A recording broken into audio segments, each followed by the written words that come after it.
UP में चुनाव हो और बात जब पूर्वांचल की हो और आप मऊ आजमगढ़ ना आए तो ये चुनाव का मिजाज नहीं समझ पाएंगे। बहुत ज़रूरी है कि जब भी यूपी में चुनाव हो, खासकर लोकसभा का चुनाव हो या विधानसभा का चुनाव हो, मऊ, आजमगढ़, गाजीपुर, बलिया, गोरखपुर, ये जो पूर्वांचल का जो इलाका है वो कहीं ना कहीं आजमगढ़ से बहुत ज़्यादा, और खासकर जब बात माइनॉरिटी की हो, मुस्लिम समाज की हो, तो उनका क्या रुख है, वो क्या हवा चल रही है प्रदेश में, सूबे में, आपको लगभग समझ में आ जाएगा जब आप मऊ आएंगे, आजमगढ़ आएंगे।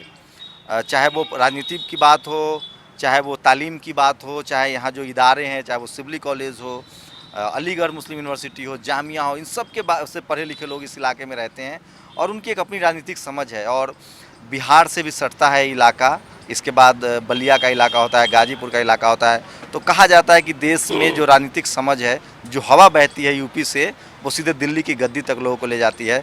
पिछली बार लोगों ने 73 सीटें दी थी यहाँ से, पीएम मोदी जी बने।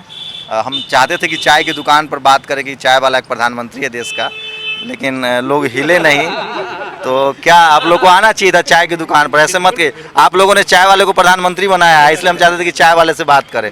क्या लग रहा है, क्या हवा चल रही है इस बार? देखिए, हवा यहाँ जो है, ख़ास तौर से हमारे मऊ सदर की सीट जो है, यहाँ पे मोदी की कोई हवा नहीं है।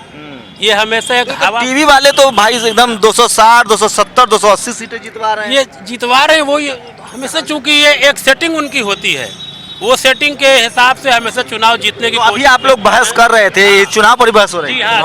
क्या वो वाला बहस सुनाइए जो आप लोग आपस में कर रहे हैं। नहीं, यहाँ जो बहस हो रही थी ये मऊ सदर की सीट को लेकर हो रही थी कि पूरी जनता बदलाव चाहती है।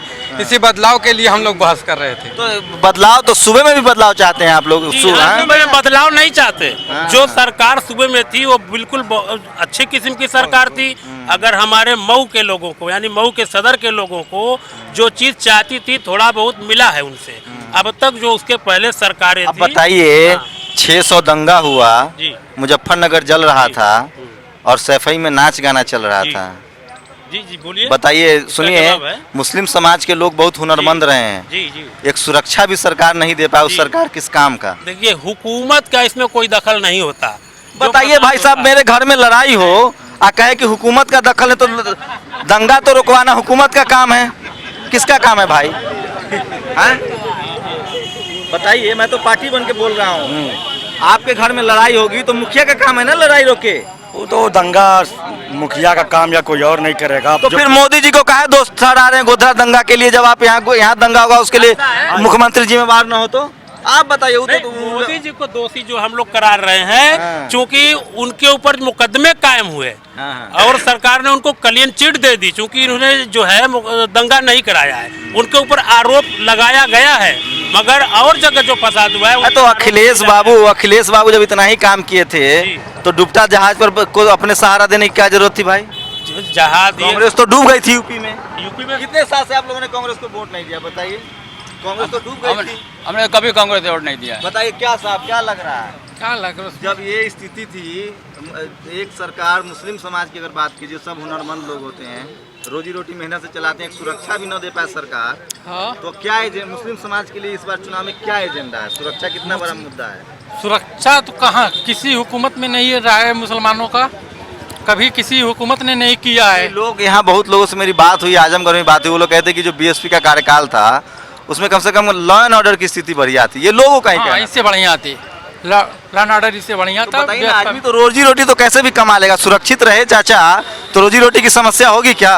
नहीं होगी।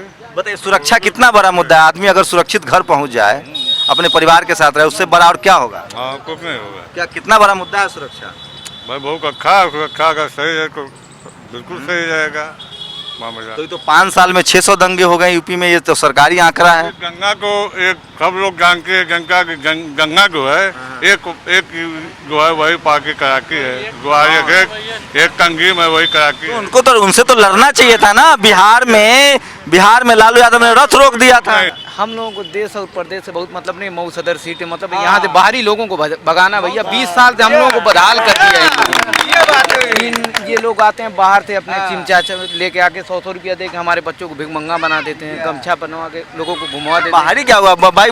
गुजरात के आदमी को आप लोगों ने बनारस से जिता दिया, 73 सीटें दे दी, आप कह रहे हैं वो उस वक्त मोदी जी की तो यूपी है ना, इस बार किसकी लहर चल रही है? लहर तो इस बार भी किसी की चल रही है भाई। 52% पर लहर थी तो इस बार तो 65% वोटिंग हो रही है। इस बार भी लहर चली, क्या लग रहा है? लहर चल रही है, 65% वोटिंग हो रही है भाई। आप नहीं बोलिएगा तो फिर मौका नहीं मिलेगा, हंसते रहिए फिर। क्या लग रहा है बताइए। सरकार की जिम्मेदारी होती है 3, जान माल की हिफाजत करना और उसकी रोटी रोजी का मुहैया करना और मकान देना। तो क्या ये तीनों में ना सफल है सरकार। बताइए, तो ये 600 दंगा हुआ तो हिसाब तो लीजिएगा। हम कुछ नहीं कहेंगे, इसके लिए कुछ नहीं कहेंगे, जनता आजाद है। हाँ, जनता तो आजाद है, जिसको चाहेगी सपोर्ट करेगी, बिल्कुल। जनता आजाद है, इसके बारे में कुछ नहीं कहेंगे। लेकिन सरकार की तो जिम्मेवारी होती है ना, वो क्या सरकार जो थी वो पूरा की उसने? नहीं, सफल नहीं हुई। तो क्या भरोसा कर लेंगे? इन वक्त पर गठबंधन हुआ है, जाने हम अपने के मालिक है, जनता बाकी जाने। और मोदी जी कह रहे हैं चीख चीकर की लहर चल रही है। कुछ नहीं, मोदी जी की लहर कुछ नहीं है। क्या लग रहा है, मोदी जी की लहर? नहीं, मोदी जी की लहर कहीं नहीं है। ये मोदी जी वापस जाएंगे गुजरात, और जो गुजरात के विकास की बात कर रहे हैं, विकास की, वो ला के दिखाएं अपना गुजरात मॉडल। क्या गुजरात में किया है उन्होंने, कैसा विकास किया है? अगर लग रहा है मोदी जी तो टीवी पर कह रहे हैं कि अगर यहाँ विधायकों की बात कर रहे हैं कि यहाँ किसी सरकार ने काम नहीं किया है, तो यहाँ पूरे विधानसभा को मिला के उनके 73 MP काफी हैं कि 3 साल में भी यूपी को बदल देते। क्या लग रहा है साहब? मोदी जी तो कह रहे हैं कि टीवी पर एकदम लहर बनी हुई है, 2007 बड़े मीडिया को खरीद के वो अपनी लहर दिखा रहे हैं। तो मीडिया तो अखिलेश जी के भी पक्ष में है। इस वक्त तो अखिलेश लहर है, मोदी लहर कोई नहीं है। और यहाँ मऊ के लिए भी है। पहले 4 मुख्यमंत्री हुआ करते थे, आप लोग भी कहते, इस अब पूर्ण बहुमत से अखिलेश जी सरकार बना देने जा रहे हैं, इसलिए कि पूरी पार्टी में उनका गठबंधन में पूरा जी कह रहे हैं बलिया में अपने विधायक जिस उनका प्रत्याशी है उसका नाम भूल जा रहे हैं, और ये कह रहे हैं कि इनको जिता दिए मंत्री बनाएंगे। पहले बेटा पैदा होगा कि पहले उसका नाम रखेंगे आप? देखिए भाई, ये है जनता की राय। टीवी में न्यूज रूम में बैठ के अखबारों में जो खबरें छपती हैं और बड़े बड़े जो ऐड आते हैं उस पर मत जाइए। जनता की राय देखिए, ये जनता की राय है, और इसी से अंदाज़ा लगाइए कि किसकी लहर है और किसके खिलाफ हाई वोटिंग हो रही है। अब वोटिंग जो हाई हो रही है, हाई परसेंटेज वोटिंग है, उसको एंटी इनकम्बेंसी समझिए या उस सरकार के पक्ष में समझिए या किसी की लहर समझिए, आपकी समझ है। फैसला 11 मार्च को ही आएगा, तब तक इंतज़ार कीजिए। और जो चुनावी चकल्लस है, जो जनता की राय है, उसको भी सुनिए और आप अंदाज़ा लगाइए कि यूपी में किसकी लहर चल रही है। कैमरामैन विनोद के साथ शंभू कुमार सिंह, नेशनल दस्तक, मऊ।